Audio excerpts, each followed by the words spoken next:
There we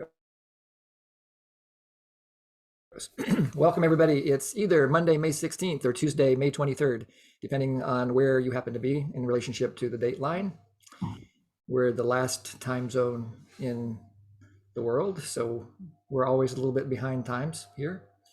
And I'm really happy that you're all here, and especially that we have a special guest who has arrived, Jack Lehman. Jack Lehman is a certified trainer in Santa Fe, New Mexico, and he's one of the co-authors of the Pathways to Liberation Matrix of Self-Assessment. And so it's really fun to have him here. And our topic today is self-assessment. And we'll tell you more about it in a few minutes when it's actually time. But I want to give Jory a chance to check in if you'd like, Jory. Sure. This is one of those days when I'm so thankful I have a partner who is very loquacious, because I feel quite tired. I mean, I even had a little coffee to try and wake me up. So I am happy to be here, but pretty low key in terms of the energy today. Yeah. I've worn her out after 43 years of marriage, I guess. This Friday is our 43rd wedding anniversary. And so we're celebrating that with you all today as well. And we'll also celebrate it next Monday with a special class. Thanks for the heart, Monica. Oh yeah, and Adrian also, and Ellen, yes, hearts. And I see some fireworks going off there from Yulia as well. Great. So let me just, if you're here for the first time, we extend a especially warm welcome to you. Really glad that you're here. This is a practice group, which basically is a certain kind of NVC-based group where we focus on practice. And what we mean by practice is some chance to practice what Marshall Rosenberg called the 3 different modes of nonviolent communication. Marshall Rosenberg being the founder of nonviolent communication. And those 3 modes are self-connection or self-empathy or self-compassion, or somehow using the tools of NVC with yourself. And then the other 2 ways that you can use NVC is the listening part, which we call empathy, and the honesty part, which is the speaking portion of NVC. So there'll be opportunities for you to practice all 3 today in various ways, including the opportunity to go to small groups. You might notice if you're looking at the participant list that some people put an equal sign in front of their name. That might be a political statement, but what it means here is that that you don't want to be in a breakout room. Everything we do is optional. We really want to honor your choice. Yeah, that equal sign lets me know when I'm making the groups that you would like to be elsewhere. And even if you got into a group and wanted to come back into the main room, that's possible, but that also doesn't support the other people who are in that group. They have less people in there than expected. So, all right, so let's go ahead and get started. We often start with some kind of a self-connection exercise, or what Marshall Rosenberg used to call a remembering. And today it's just a remembering. I'm going to read something for you, and then give you a couple of minutes just to reflect on it, just with yourself, and then I'll read it again. And then Jory will open up small groups, and then you can talk about it as a stimulus if you would like to talk about it. If there's something else you'd rather talk about, that's also fine. But on Sundays, Jory and I go to what's called a universal worship service with some dear friends of ours. Our mentor, Krista Morf, who's been a certified trainer since 1989, and her husband, Ashraf, who's pushing 90 years old. And he's something called a Jirag, which is like a minister in the Sufi tradition. And this is a small gathering, mostly on Zoom, but it's a celebration of all the various religions and spiritual traditions in the world. And yesterday, somebody read this particular translation from Psalm 122 from the Bible, the Talmud, or the Old Testament is what Christians call it. And Psalm 122, this particular translation is by Stephen Mitchell. So it's not your normal King James version. But it really touched me to hear this remembering. And so I think just a little one more bit of context is I'm very upset about the state of the war and that we're even talking about war in the 21st century. And so this is in a way is a prayer for a time that is not yet here, but that I pray for every day. So just take a breath and decide whether you want to listen to me say this. If you don't, you can just turn the volume down for a couple minutes. If you do want to listen, just open your heart. Open your heart to your own experience. Psalm 122. I rejoiced when I heard them announce the time of warfare is past. No more will brother hate brother or violence have its way. No more will they drown out God's silence and shut their hearts to his song. Pray for peace in the cities and harmony among the races. May peace come to live on our streets and justice within our walls. With all my heart, I will pray that peace comes to live among us. For the sake of all earth's people, I will do my utmost for peace.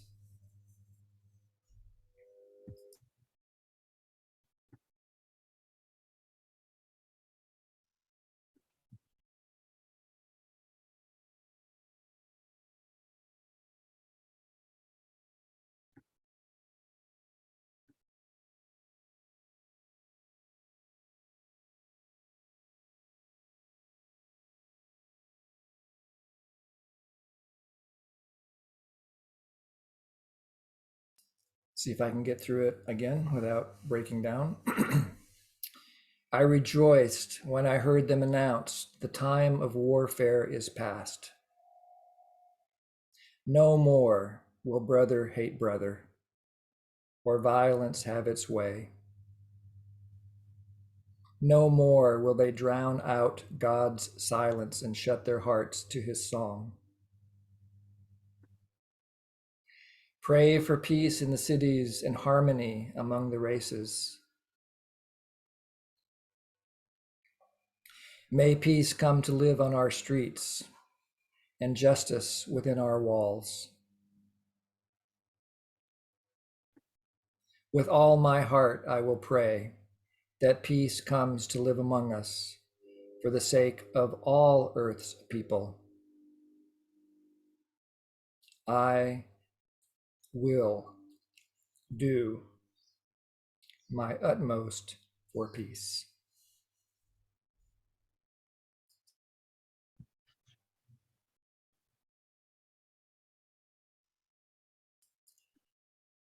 And so Jory's got small groups prepared. And we'll catch you when you come back, when we come back, Siva. Not quite, Jim. Not quite. Okay, so let me just say what you could do in the small group. This is your chance to talk about what's alive in you. This is a term that Marshall used to use. He's just talking about how you feel. How do you feel when you hear these words? What do you notice in your body? And what needs are stimulated in you when you hear these words? Just to speak from your own honesty. Maybe you liked it, maybe you didn't like it, maybe it triggered you, maybe you got inspired by it. Whatever your experience is perfect for you. Just share from that if you'd like to. 2/3 of the time in the small group, you'll be listening. And we invite you to practice empathy. Empathy doesn't require any words. And so we're going to ask you to listen in silence to what anybody else says. And listen not only with your ears, but to listen with your heart. Listen for their feelings. Listen for their needs. Listen with a sense of compassion. Everybody will have about just 3 or 4 minutes to express. If you run out of words before 3 minutes, then you can just sit in the silence for a moment, see if anything else comes back up for you. And so you'll need to keep track of your own time so that everybody has a chance to share. Sometimes people arrive a little later than when Joy starts making the groups. And so we'll get you into a group as soon as we can.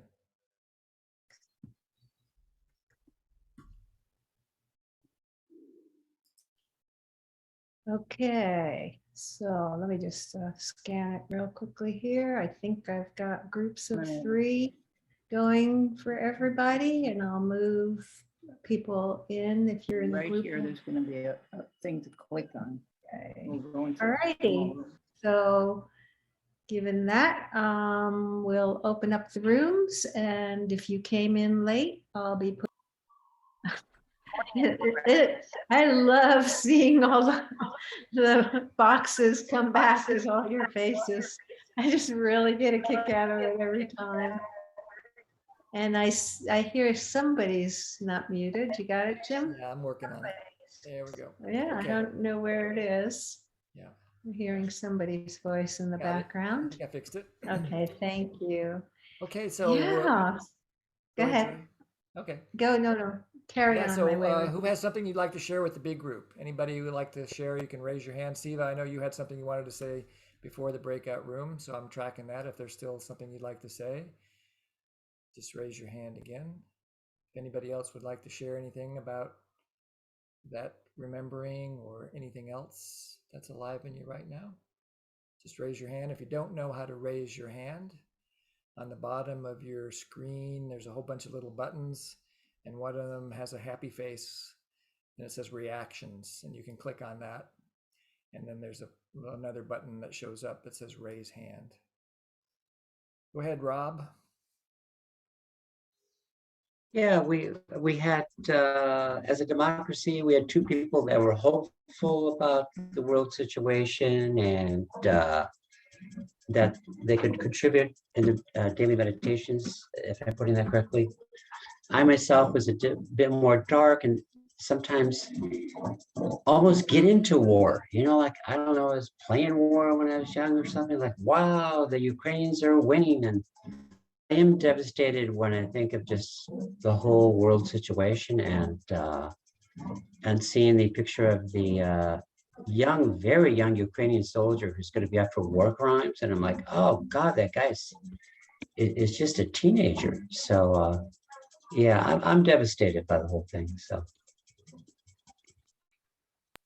Thank you, Rob. I'm with you. I noticed the exact same tendencies.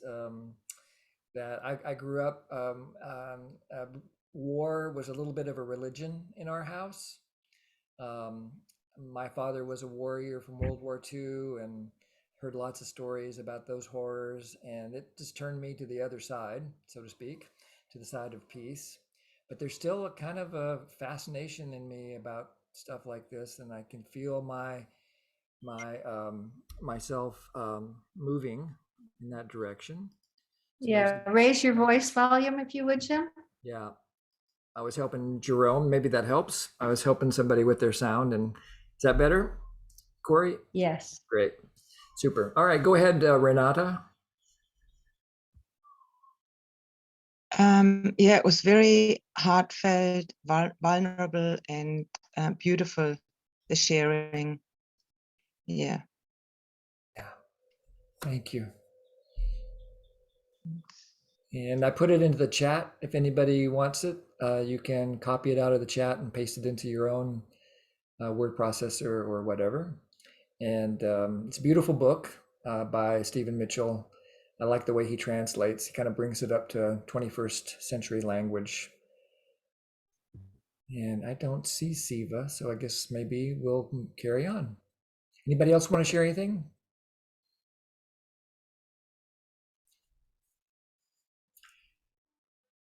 Okay, so like I said earlier, we're going to work on self-assessment today. And let me just explain what we mean by self-assessment. Let me share my screen with you. So most of us are used to some kind of assessment process that we have been subject to for our lives. We probably got graded when we were in school, and some outside person decided whether or not we deserve, what kind of a grade we deserved. If we were good little boys like me, I always tried to be a good little boy, a very good student, and always sat on the front row and raised my hand a lot and all that. So I got A's. And other kids didn't catch on to the power of those strategies, and they did not get such good grades. And I never really liked the idea of getting assessed by other people, even though I learned to play the game. And then a few years ago, Jack, who's here visiting us today at the call, coincidentally, Jory and me and another trainer named Jake Gottwalls wrote The Pathways to Liberation. And it was designed to be a matrix of self-assessment, and a list of 28 different skills with definitions and different levels of development, marking out a pathway from being never having heard of a skill to having it fully integrated into your body and mind. And we've been now using that with ourselves for about 12 years, 13 years, and it's been translated into about 15 languages. I wrote a book about it last year. And we've been studying a skill a week since October here in this practice group. Doesn't matter whether you came to any of those classes or not, you're still going to get something out of our class today, because you already know a lot of these skills. You may not have the words for them, but that's also okay. We have a place for that. So just a couple of things about self-assessment. There's two different ways you can do it. We're going to do the quick style today, where we're going to ask you just to tune into your body and check in about a particular skill. And I'll give you more guidance about that in a few minutes. There's another way you can do self-assessment, which would be more of a contemplative style. Maybe you do it as a journal writing process, or you do it with an empathy buddy, or a trainer, or a coach, or a mentor, something like that. And you just take your time with it. Maybe take a whole hour and a half to go through the matrix, like a very deep self-exploration process. When you do the self-assessment today, what we have discovered is it's best to be specific about what bring to mind a particular time. So you can start thinking about it now, a particular time when your NVC skills were tested, and you would like to assess yourself about that particular moment, versus just doing it with your general skills. People get lost because you're a very complex person, and your life is very complex. And so it gets really confusing unless you try to do something with a kind of a specific focus. The third piece of advice is to commit yourself to be in the observing consciousness and to keep it distinct from judging. So you're not going to be judging yourself as good or bad or right or wrong or anything like that. You're just going to be bringing to mind examples of when the skill was alive in you or not alive in you, and being honest with yourself. And in order to then do that fourth piece, which is to be open to discovery. The whole idea here is to learn something new about yourself and to support your own growth. So I'm going to pause there and see if there's any comments or questions before we keep going.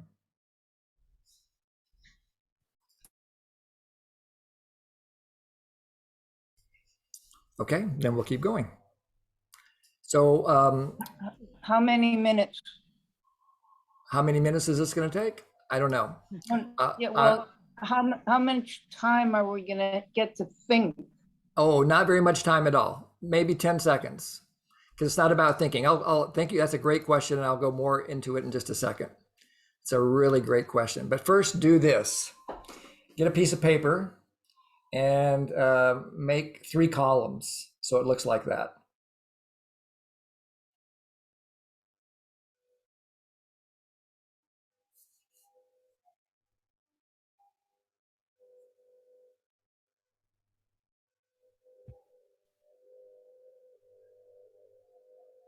If you finish that, then just write the numbers 1 through 28 in the left hand, on the far left hand side.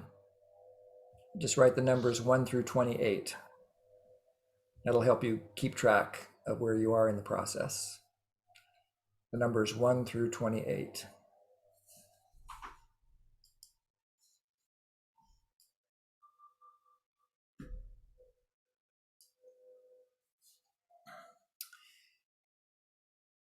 So when we actually go through the matrix in a minute, Jory is going to read, Jim is going to read the name of the skill, and then I'm going to read the definition of the skill.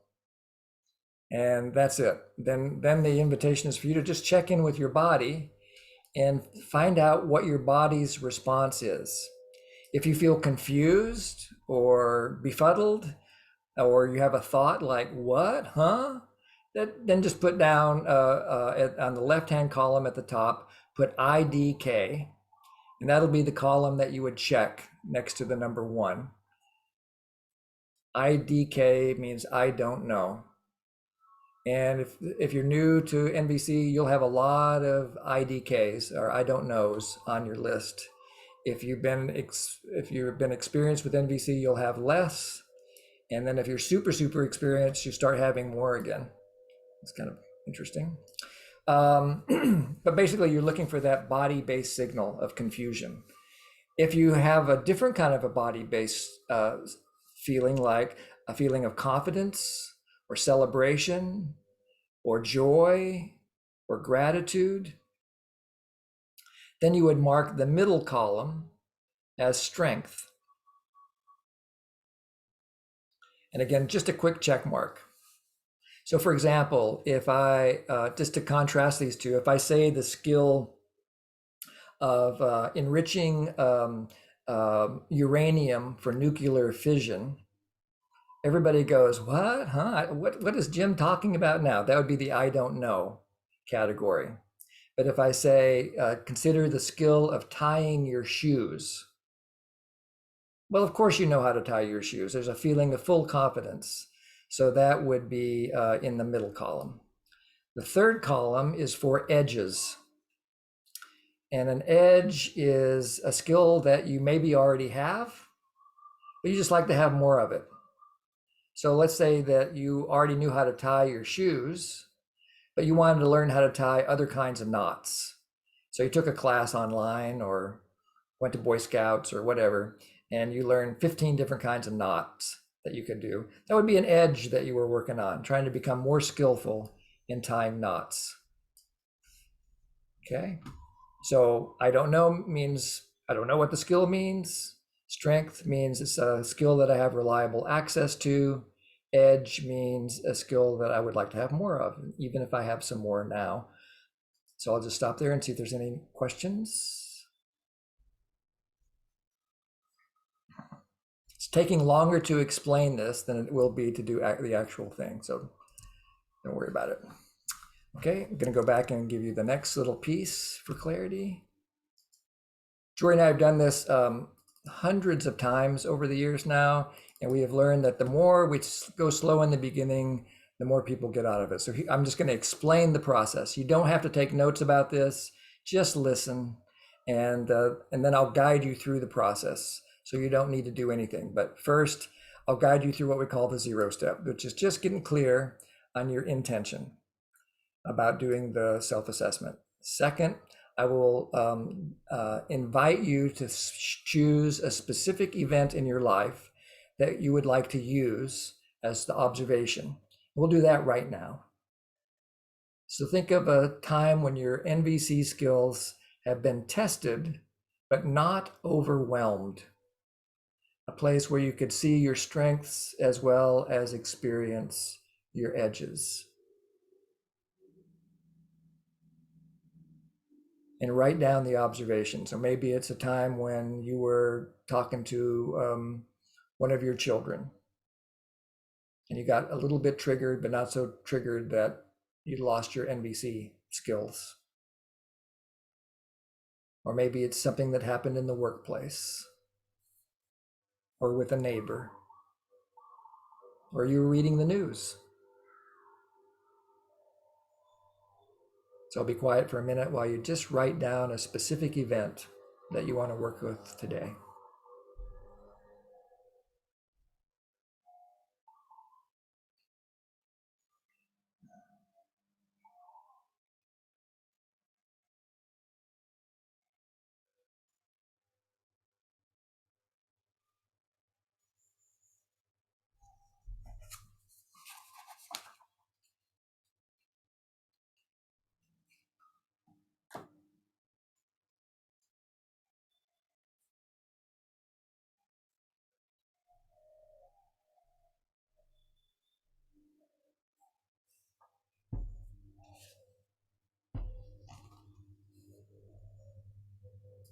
Okay, and now bring it to mind. Make a really rich and vivid memory, as vivid as you can. Maybe even you describe it to yourself like you're the witness to this event. What did you see? What did you hear?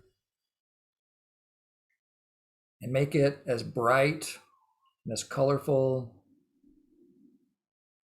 as you can if you're a visual type. Maybe add a soundtrack if you like music.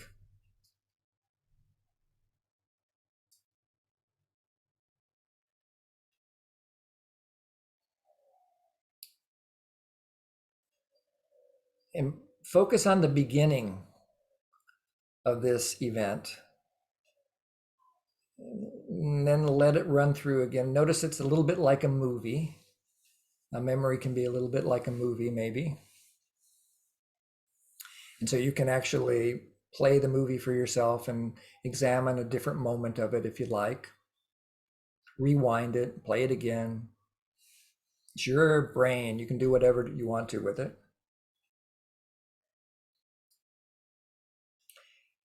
And then I'm going to go through each skill and name it and tell you the definition. Excuse me. Then remember, you're going to just check with your body. You're only going to have maybe 5 seconds, 10 seconds. So you don't go up into your head and try to analyze yourself. You're going to trust your body, trust your intuition about whether it's I don't know, that'd be the first column, or a strength, that'd be the second column, or an edge. And then just check that which it is for you in that moment. All that's going to happen in about 10 seconds or less. And then go back to your movie and we'll repeat it 28 different times for each skill. Okay, Monica, you got a question? Go ahead and unmute yourself, Monica, if you have a question. I was trying to unmute myself, finally got unmuted. The question is it supposed to be about my observation or is it just about the skill? Yeah, so you're going to be making an observation about a time when your skills were tested, but not overwhelmed. So, for example, it can be something so mundane. Today, Jory and I were out taking a walk, and a car pulled up next to Jory, and somebody was talking to Jory, but I couldn't hear what they were talking about. So that's the observation for me. What was going on? And then I'm going to just look at these skills. Another one might be I was on a meeting, like a Zoom meeting like this, and somebody said something, and I noticed I had a reaction to it. That's all you need for the observation. And then we'll go through. That's the important piece, that it's something that you had some sort of reaction to. And Yes. we're talking about a reaction of some sort of, tension or something, not something you're surprised and happy about, but rather a bit jolted, but not seriously. Right, I guess my question wasn't clear. Is it the same observation for every single 1 to 28 or is it a different observation for each one? Same. Oh, okay, that's what I wanted to know. Sorry, I wasn't clear. Okay, thank you, got it. Yeah, which brings up a great point, Monica. I'm glad you asked that question. Some of these skills won't seem to have anything to do with that observation. So you would just put I don't know. Makes it an I don't know. Go ahead, Juan. Yeah, hi Jim. Can you put that 6th step on the chat or show that slide again? Whatever works.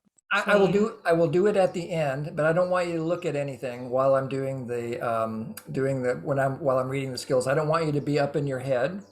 Just stay with your body, and then I'll share the screen with you again so you can write down the steps. Does that work for you? Gotcha. Okay. Gotcha. Yeah, Thank you. it also is helpful sometimes to have your eyes closed when he says this, when he says the skill, so that your attention is really on your body rather than even your visual field. Okay. One last hint: don't try to write down the name of the skills.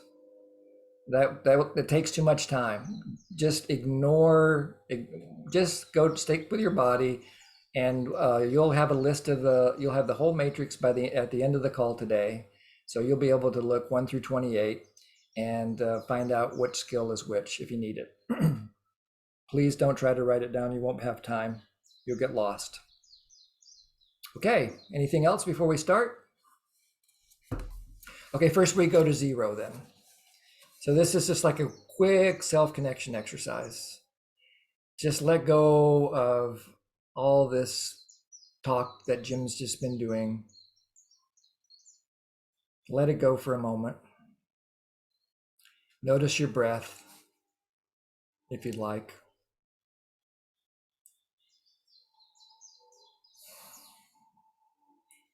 And just ask yourself, why am I doing this? I could be doing so many other things. There's something about this self-assessment that I want to try. Why? What's it about for you? What needs are you hoping to meet by doing this?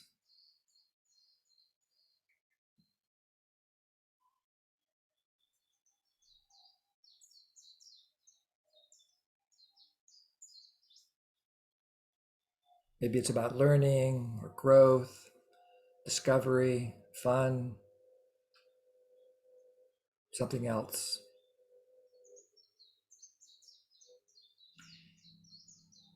And then just open yourself to possibility. Let go of any expectations that you might have. Just find out what happens.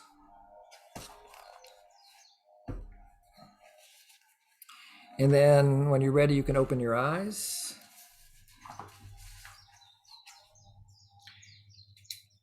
And recall, just look around for just a minute. Just look around for just a second. Orient yourself to your environment. Make sure you're in a safe place.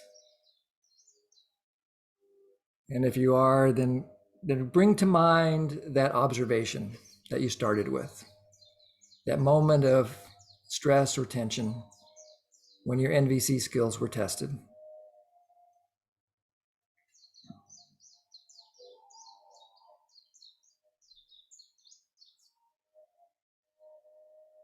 And make it as vivid as possible.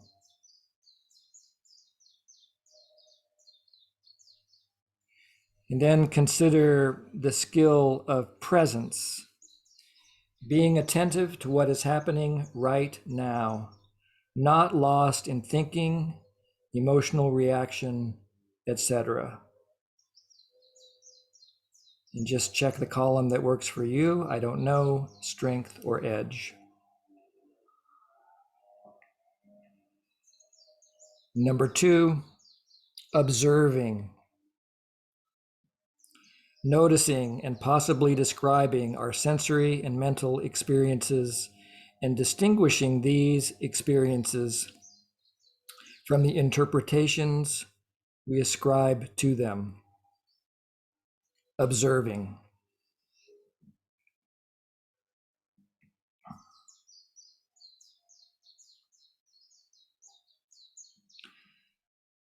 Number 3, feelings awareness.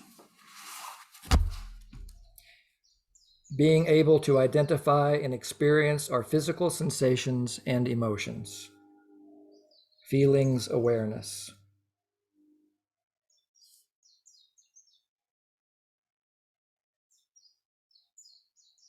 Number 4, self-acceptance. Accepting oneself with unconditional caring. Self-acceptance.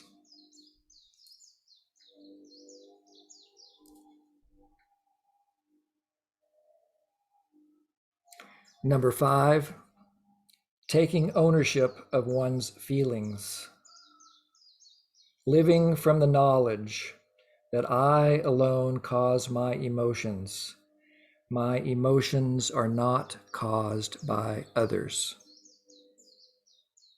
Taking ownership of one's feelings.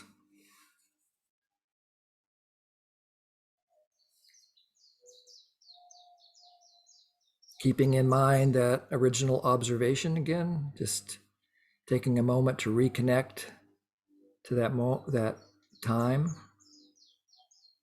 And consider number 6, needs consciousness. Being aware of and willing to honor needs, the essential, universal, elemental qualities of life, like sustenance, love, and meaning.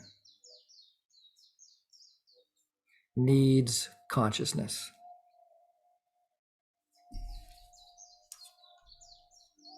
Number 7, reconnecting to self and recovering from reactivity. Reactivity is internal resistance to what is. Recovery is letting go of that resistance. Reconnecting to self is being with one's own experience with presence and compassion. Reconnecting to self and recovering from reactivity.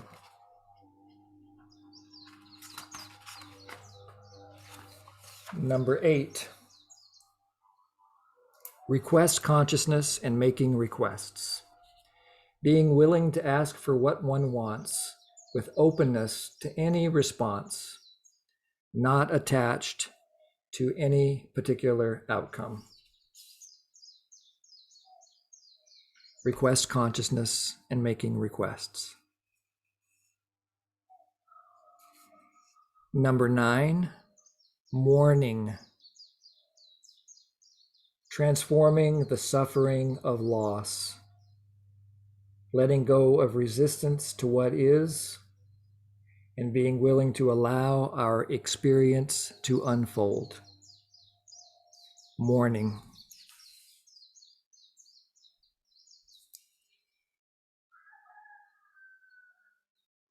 Empathy.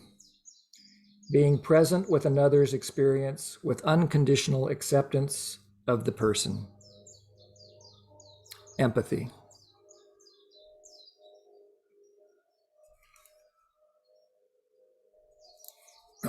Number 11, dissolving enemy images. Transcending perceptions that another deserves to be punished or harmed. Dissolving enemy images.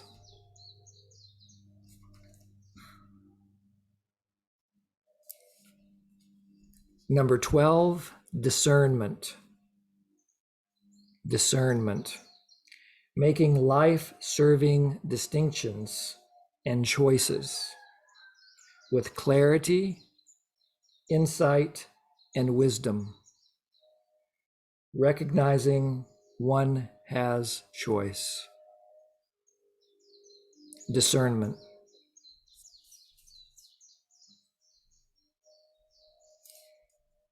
Number 13, living interdependently. Living from the knowledge that every individual is related to every other individual. Every part of a system affects every other part.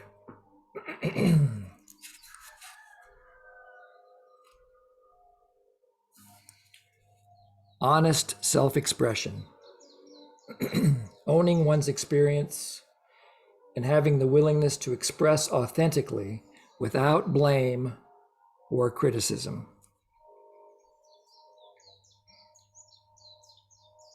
Honest self-expression. About halfway through now. So just reconnect to your purpose. Check in, see if you want to keep going. If you do, connect to why. Bring back the memory that you're working with as your observation.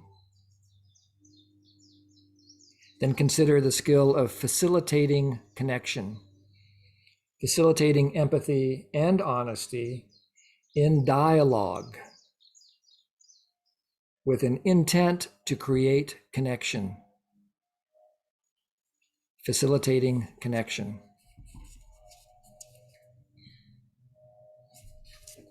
Number 16, patience. Remaining spaciously present when one feels stress. An ability to be with one's own reactions without acting out of them. Patience.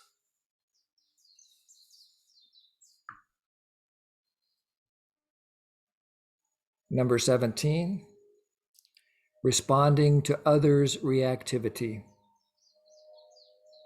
Responding rather than reacting to others who are caught up in intense, separating emotions.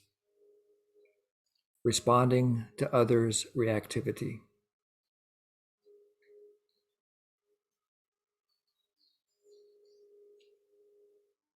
Number 18,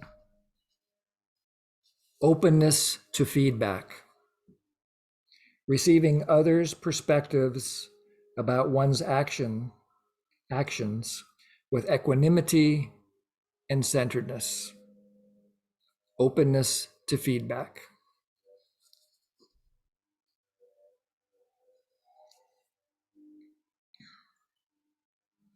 Number 19, beneficial regret.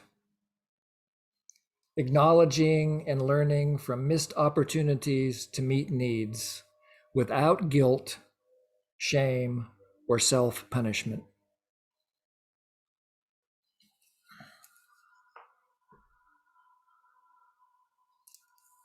Two-thirds of the way through now. Number 20, flexibility in relating. Openness and versatility in interacting with others. Flexibility in relating.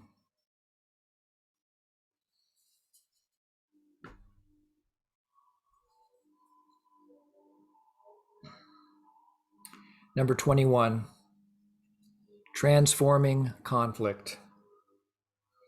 Using conflict with others as a means to connect and create a mutual outcome. Transforming conflict.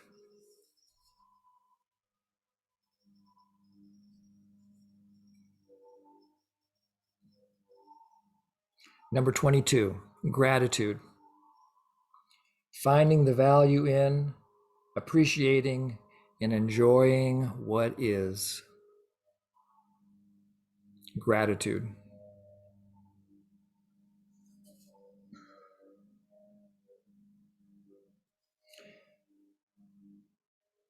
Number 23, open-hearted flow of giving and receiving. Transforming scarcity thinking into thriving creatively, joyfully contributing and receiving. Open-hearted flow of giving and receiving.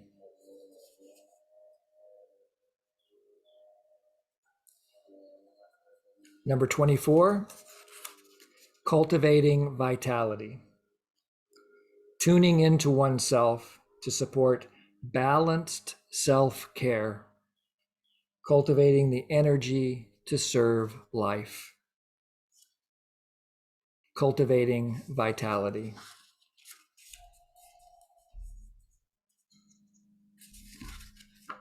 Number 25,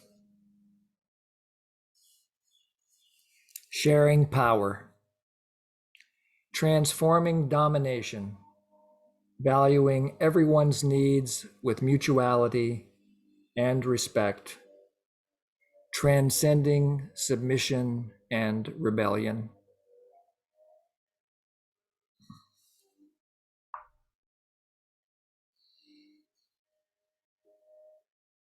(26) Transcending roles. Being aware that people are not the roles that they play. Having choice about what roles one adopts and how one responds to the roles others adopt. Transcending roles.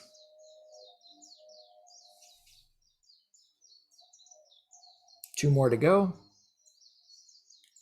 Number 27, awareness of self-responsibility. Freely choosing one's responses to what shows up in life. Owning one's part in what happens, not owning others' part.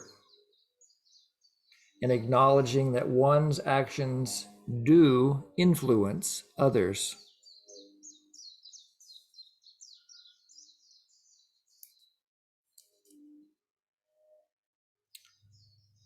Number 28, supporting holistic systems. Consciously participating in the creation and evolution of holistic systems that foster general well-being. Supporting holistic systems.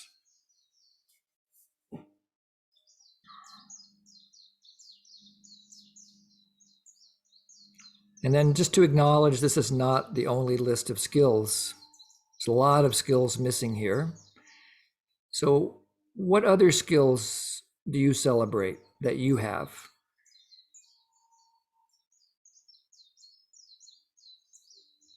What strengths do you bring to your nonviolent communication practice?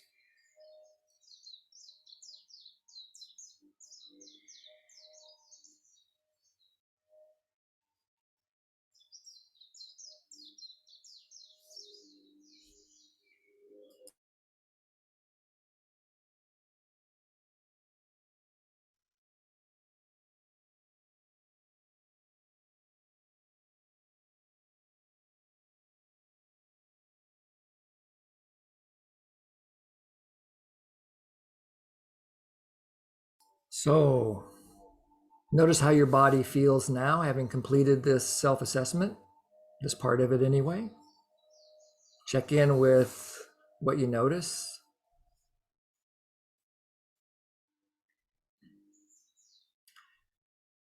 Name it for yourself. What do you notice in terms of your own experience right now?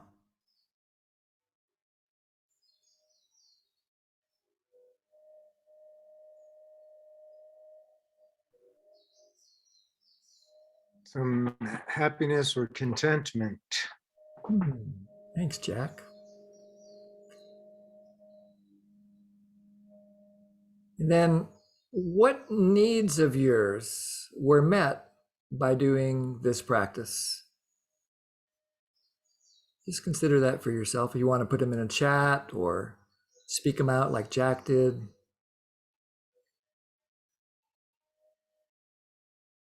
Listening, Richard says.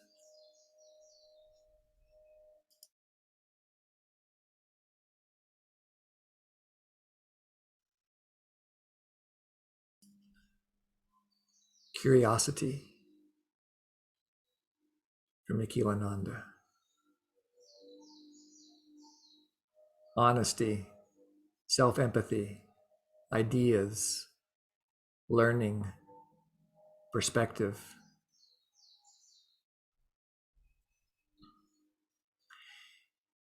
And then as you look, contemplative, learning, humility, a measure for growth.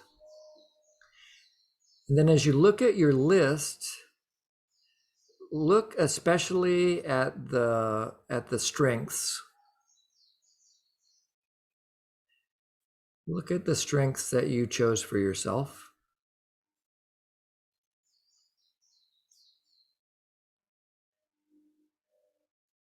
Of course, you don't always have access to these strengths. Nobody does.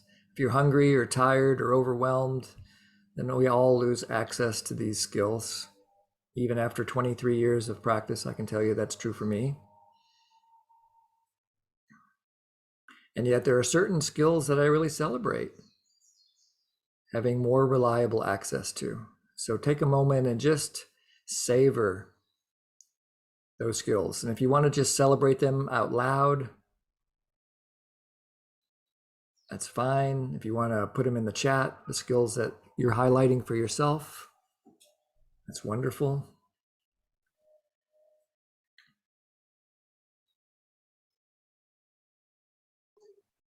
Beneficial regret. Beneficial regret. But you didn't write them down, Adrian says. That's true, Adrian, you're right. But you might just remember them. Go ahead. Somebody was about to speak.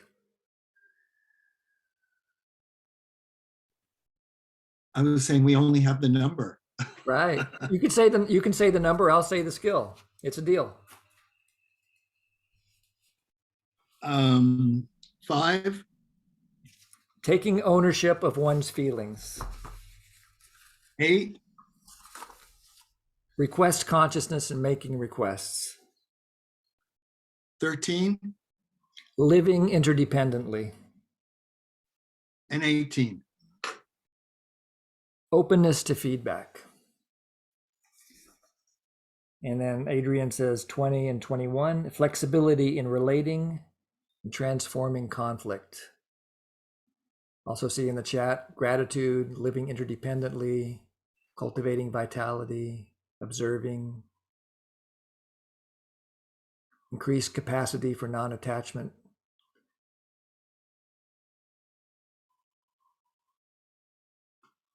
Facilitating connection, feelings, awareness. Great. So you might, oh, good, there's a hand up. Go ahead, Harmony. Can you repeat the questions or the ones for 1, 2, and 3? I missed them. Sure. Number 1, 2, and 3 are presence,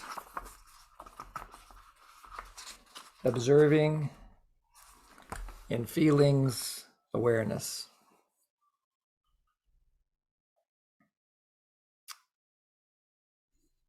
Okay, now we're going to make magic from this self-assessment. We're going to make it have some usefulness in your life. So it's not just an abstract exercise. But first we'll hear what Rob has to say. Oh yeah, I found, can you hear me okay? Yes.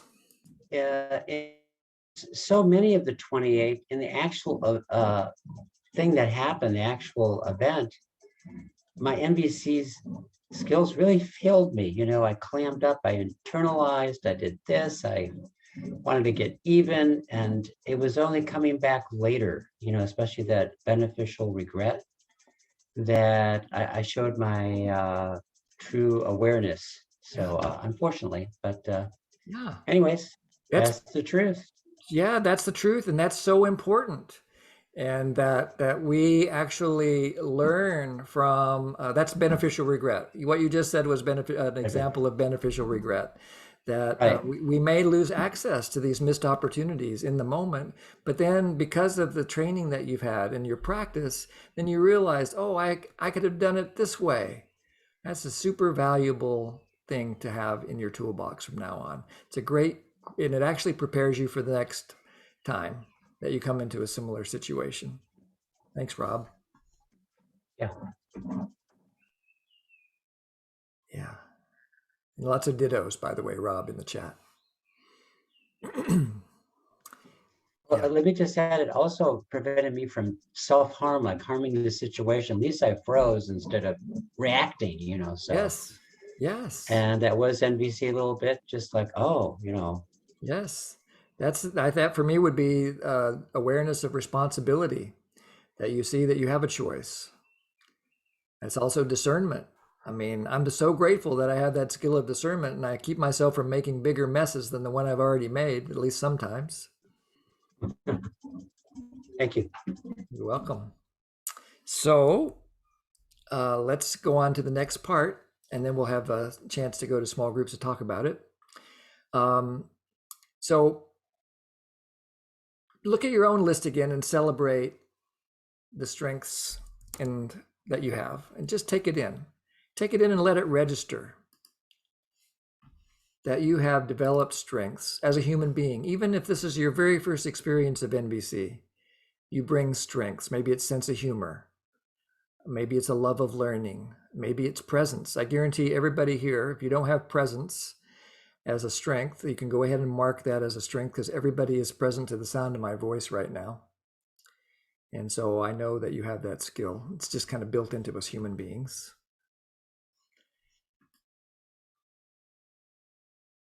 And then just remind yourself, of course, it's okay to have edges. That's almost the definition of being a human being, is we're always growing. We learn from our mistakes.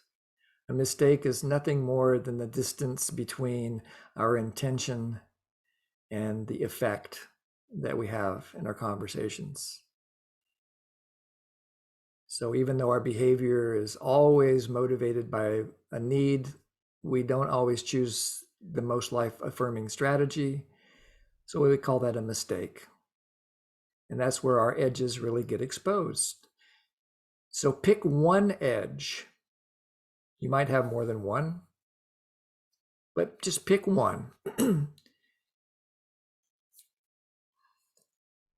And if you need to know the number of the edge that you want to work on, just put it in the chat and I'll say it. Could we have a link to the list possibly? Because there's... Eventually, yes. I'm a little bit worried that if I give it to you now, there's a lot of words there. There's 660 sentences and it's overwhelming. So, just tell me the number of something that you want. That I'll just say them real quickly. Presence, observing, feelings awareness, self-acceptance, taking ownership of one's feelings, needs consciousness, reconnecting to self and recovering from reactivity, request consciousness, mourning, empathy, dissolving enemy images, discernment, living interdependently, honest self-expression. Put them in the chat. Great, there they are. Thank you. I can be quiet now, let you just look at them.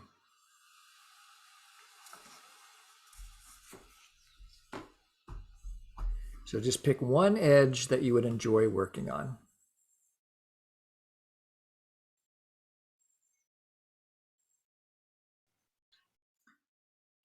Jim, I just joined. Could you please share what's the exercise about?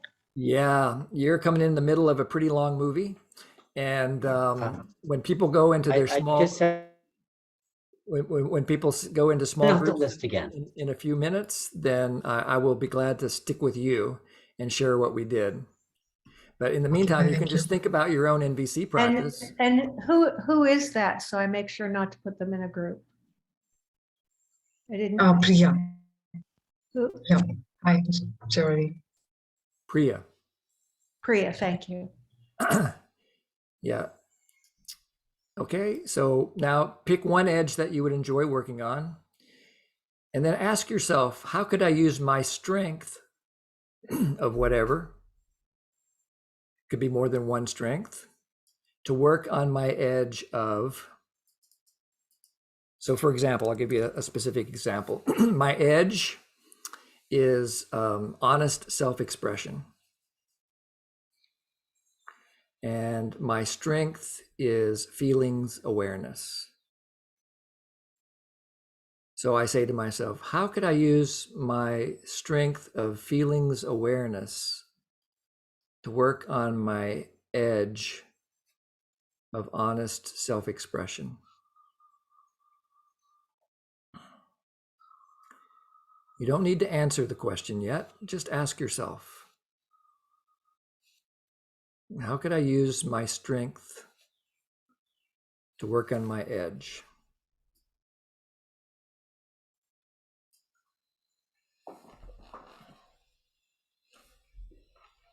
And then I'll be quiet for 5 minutes while you just do some writing about it. And what to write, just write whatever comes up for you about this. Maybe you're doing some more celebrating about the strength. Maybe you're remembering a story from your life, another observation when you really had access to that strength. Maybe you're revisiting the observation that you were working on. Or maybe you're actually answering the question. Maybe that starts coming up for you. But I'll be quiet for 5 minutes and then we'll give you the next step.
About 1 more minute.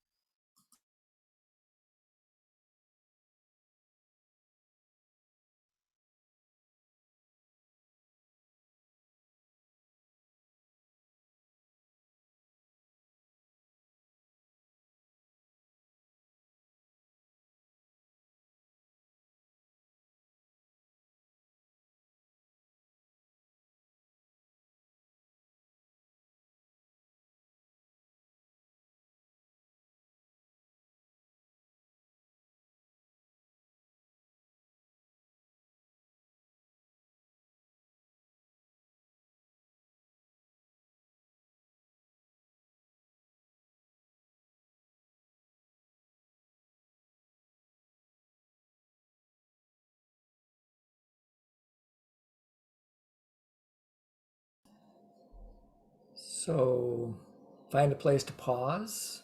Jory, if you can set the timer for 15 minutes.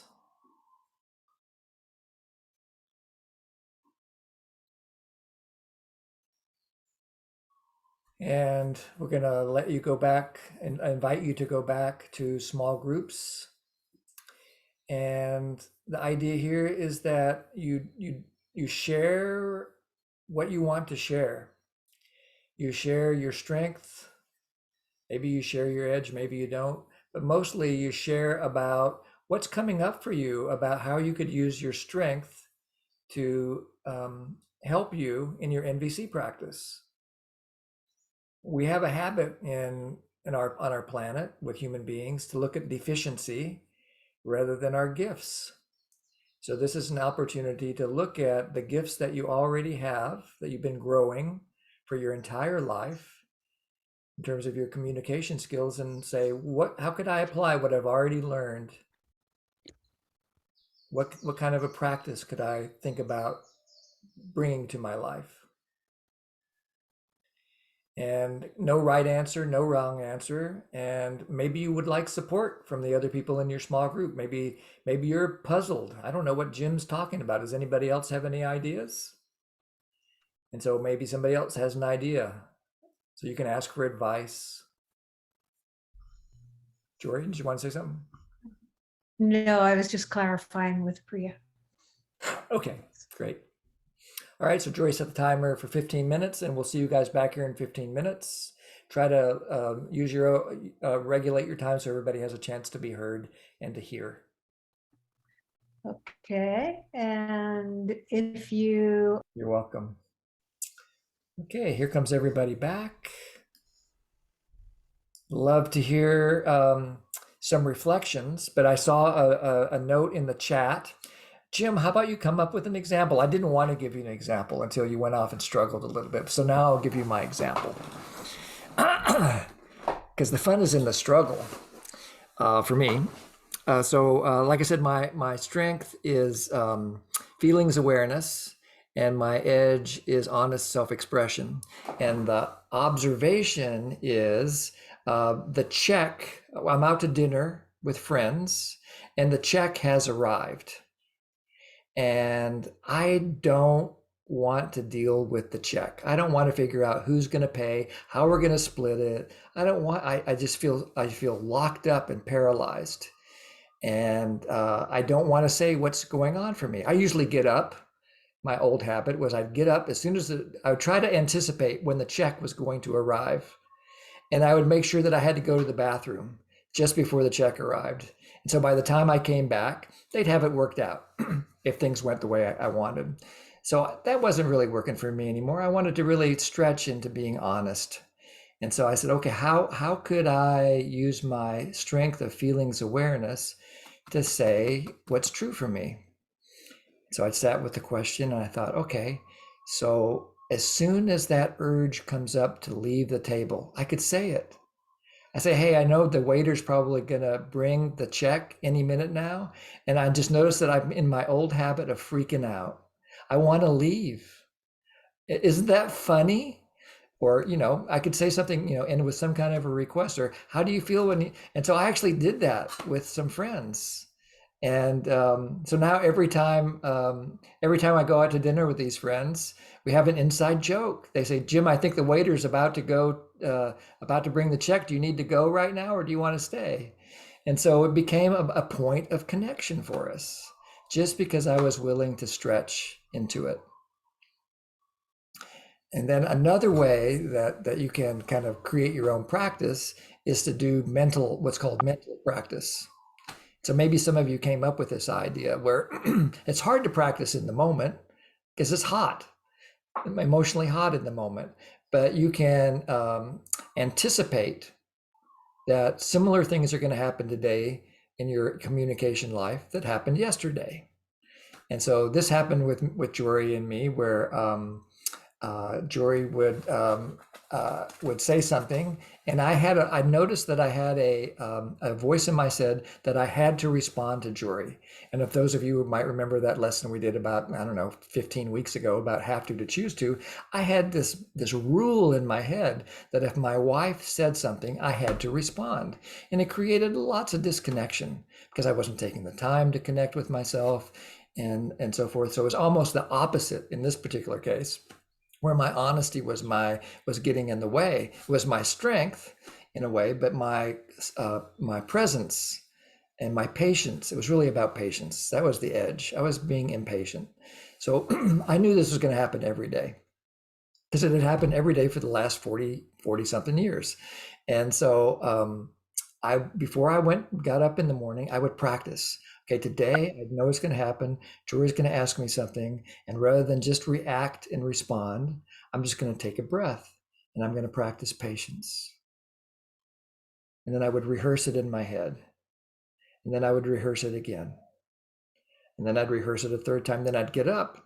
Then I'd go and sit at breakfast or whatever. And she'd say something and I immediately forgot my practice. But then I noticed it and I just forgave myself. Oh, there I tried it, but I noticed it. Now I noticed it. That's a huge step. And the next day, maybe I got a half a second. And eventually now, sometimes I just don't respond because I realize that maybe Jory isn't really talking to me. She might be talking to herself or the cat or some other thing. And so it's created a lot more peace. So those are two different ways to practice, either mental practice or kind of just doing some kind of an imagination. What did you guys come up with? Love to hear a few practices that you came up with.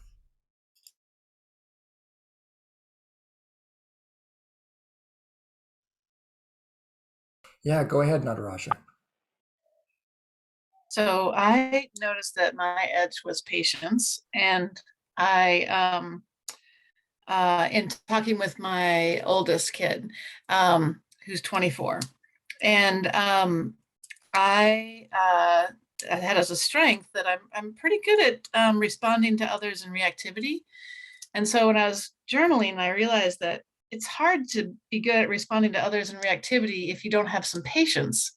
And so I was like, oh, so just like recognizing that I actually had patience at another time in another place, like I felt more generative and more like I could access patience. Like I can do it. It's not like I can't do it, any of the time. And then, so it was just nice to have that recognition. And then it got me curious about what was actually going on if it really wasn't about having patience. And I realized it was more about letting go of outcome, and that was the real edge. So I appreciated this practice because what I thought was my edge was a superficial edge. And what a deeper edge for me was really about letting go of outcome. Beautiful. That makes sense. Beautiful. Yeah. Being open to outcome. Wonderful. Wonderful example of the unpeeling process. We might think that it's one thing, and then as we practice it, we discover something else.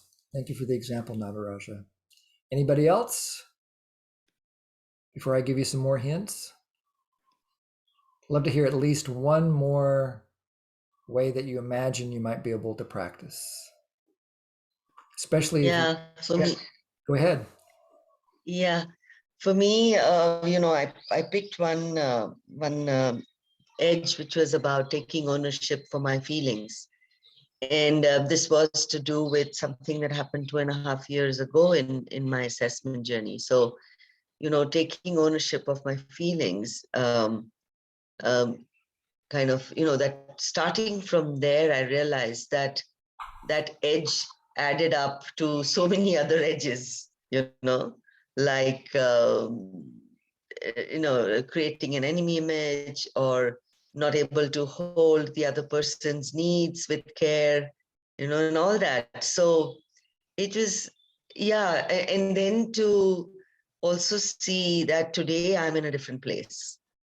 So to kind of also do the self-assessment of an event of me in a certain event sometime back, and to then look at how would I be today, and then again mourning for what I couldn't do then, and kind of having that deep kind of mourning, and holding myself with, I did the best I could, and I'm trying my best, or something like that. So self-talk around empathy, self-empathy. Beautiful. And yeah, and then kind of humility around where I am today.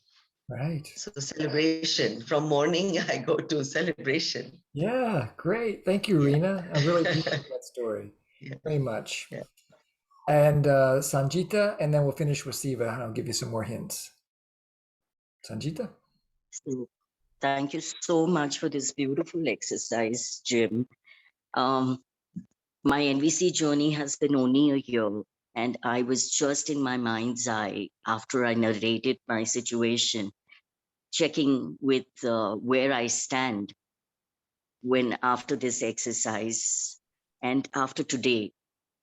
And it was almost similar to what Reena has shared, that there was a point in my life when a similar situation would wallow inside my heart space without me even being able to acknowledge what is happening to me. Why is it disturbing me so much? Because I was not into the feeling consciousness and the need consciousness language at all. Today, as you took us through the steps of the feeling consciousness, of needs consciousness, I am amazed at how easy it is to slip it into that zero step, to just be in that zero step first of self-connecting to my feelings and needs, and to be able to actually acknowledge that pain, the same situation, the same non-inclusion, and just take responsibility for certain actions that I may have done, which have left me with this situation, and just be in that moment. And from there, it was so easy for me to transition and make that my skill, to see that skill over the edge, and to be able to mourn for just those split seconds that I sat in that moment. I mourned it, and I was able to come out of it and actually dance to the music later. Mm. And that was only possible through these this 1 year of staying connected and continuously practicing NVC with all of you. Also thankful to the community and for NVC to come into my life and today's exercise. Yeah, beautiful. God bless. Bless you too. Thank you. And Siva? Thank you.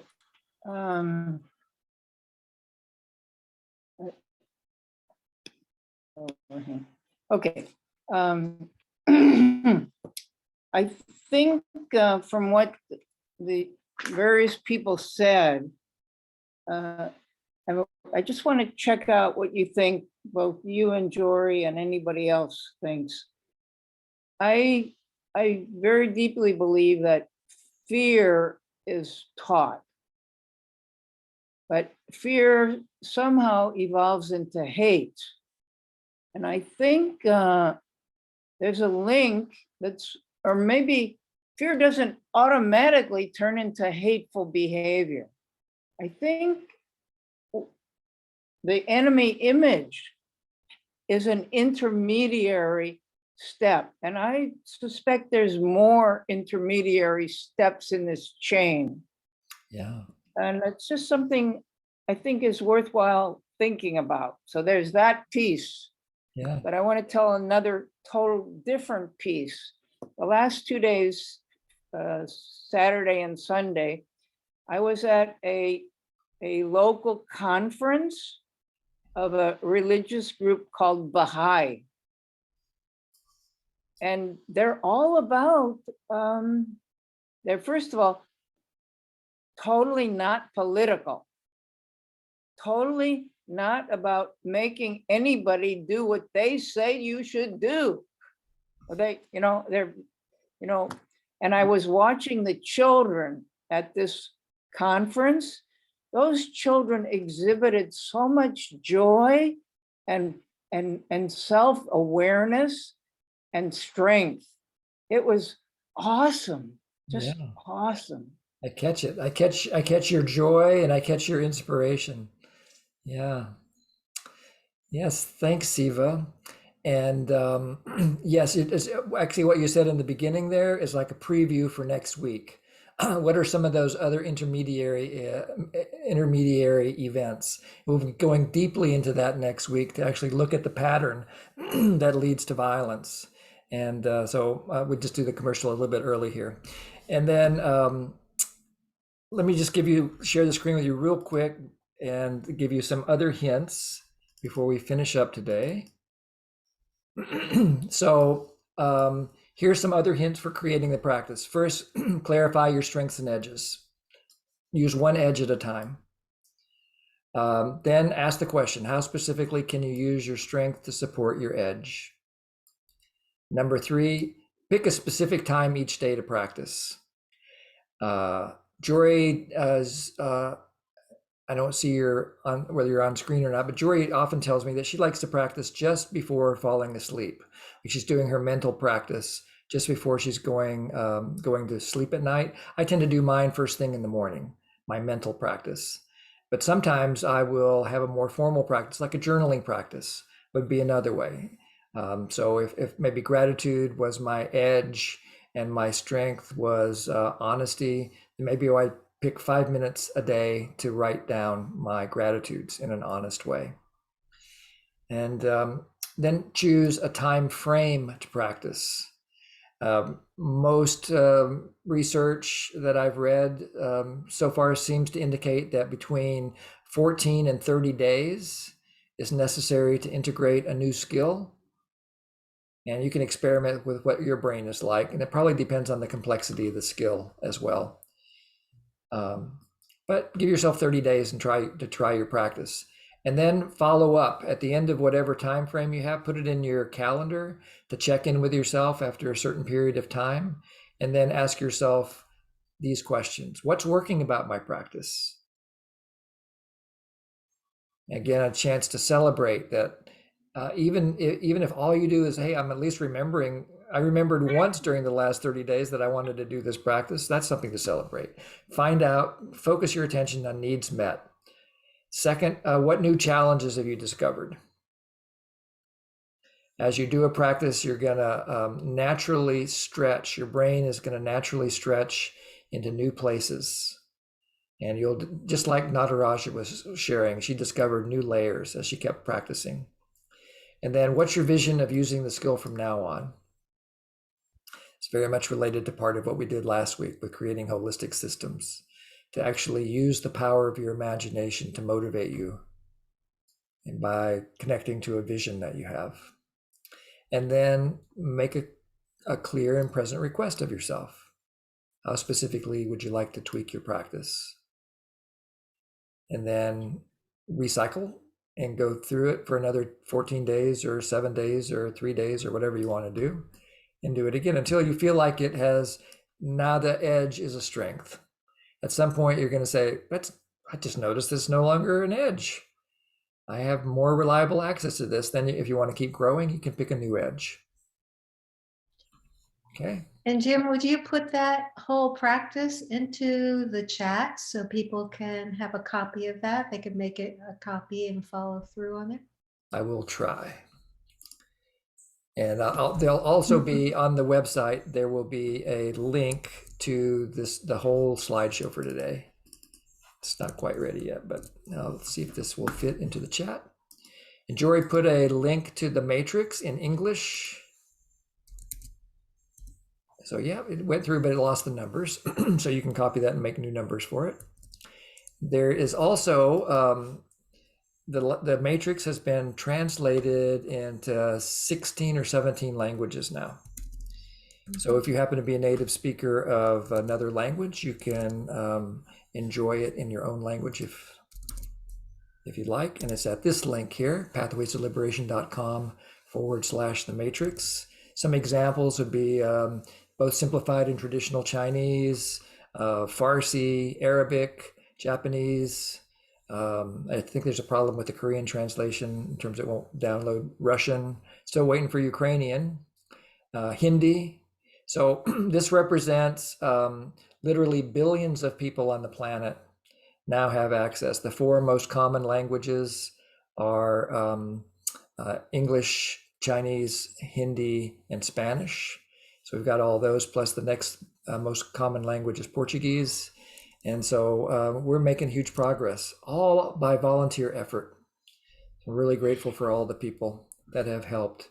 Jack, I would love to hear your voice. And I would just, Jim, I'd just like to say something before you move on, that if you speak fluently in another language and are willing to do a translation, please contact us so that we can have more people have access to it. Thank you. And Jack, anything you want to share about this? No, I really had a good time. I met my need for connection in the small groups and revisiting these skills. It was fun. Really, I haven't looked at the matrix all that much lately, but I also like the fact that I appreciate your pedagogical efforts, Jim and Jory, and I think I'll try to incorporate some, because I haven't used the matrix in my trainings very much, but you're giving me some inspiration to actually do that. So, so you met a lot of needs, and I thank you for allowing me to join you. Oh, it's a pleasure to have you here. Yeah, really, really great to see your face here. And as I mentioned, some of you might have been not here at the very beginning call, but Jack is a co-author of The Matrix along with Jake Gottwalds. And I think, I don't even know how much time we spent doing this. There's only 660 sentences on The Matrix, but it took us probably 2 years, maybe, to write it.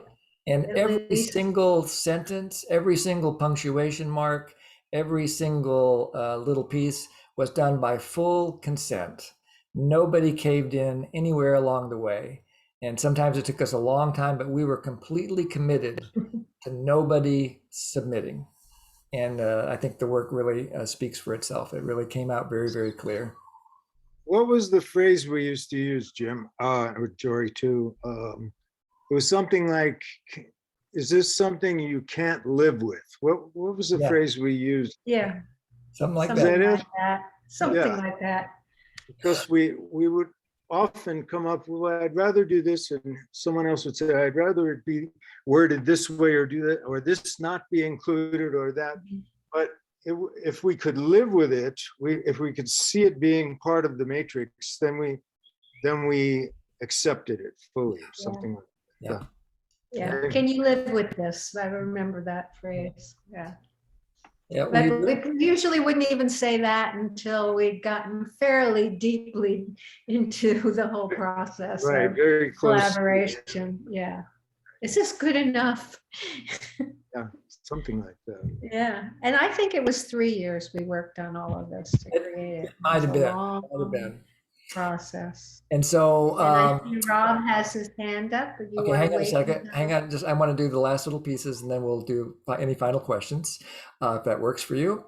We do all these classes in the spirit of compassionate giving and receiving, which means by donation. And any money that you give us, we will be a conduit to make sure that it goes to other NVC projects.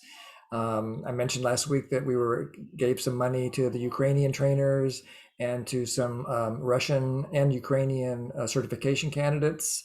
And I've just got connected today to a Russian, the only Russian trainer that I've been able to find so far, certified trainer. And she's willing to take some of money that we want to send her and help her candidate. She's working with some Russian speaking candidates. She lives in Cyprus. She's safe. So your money is having direct impact on the world situation, because it's helping to train the next generation of trainers. And if you don't want to give it to CNBC, you can give the money directly to us, and we will pay that money forward. And the link for that is, I'll put it in just a second. It's a PayPal account, so that works as well. Here comes that link. And I really appreciate all the people that have been supporting us. Some people do it on a monthly basis, like $15 a month or $40 a month or whatever is works for you. And that really supports us in supporting other people. So that's the link to that. And next week, we're 2 minutes over, I see that. But next week we will do a special class in celebration of our anniversary, and to answer Siva's question, what else is going on besides enemy images? It's called the Vortex of Submission. And we'll tell you the whole story of it next week, the Vortex of Submission, but it's basically how to unlock, the subtitle is how to kill your relationship and bring it back to life with NVC. And once we were at an IIT with Marshall, and I was writing that up on the board, how to kill your relationship. And I said, Marshall, I don't think you've seen us do this work. Would you like to come to the training? And he looked at the title and said, oh, how to kill your relationship. I already know how to do that. And so it was a funny moment, but we would love to have you come and join us next week. And Jory, you wanted to say something? Yeah, there's an international intensive training coming up in July. And if you would like to spend in June, how about you do the commercial? Yeah, I think it starts June 9th. And there's trainers coming from all around the world. We have a Spanish trainer, a very first certified trainer from Venezuela who's currently exiled in England. She'll be there. River Donovan, Roger Sorrow, and Sabine Geiger. Jory and I will be attending remotely, but we will be there on Zoom every day. And so love to have you join us for that. Okay, so we'll see you all next week. I'm going to turn the recording off and then stick around for any questions. And then if you want to stay around for the after party, Jory will make small groups for you so you can continue your practice. And I'm going to go ahead and put the link for this event into the chat.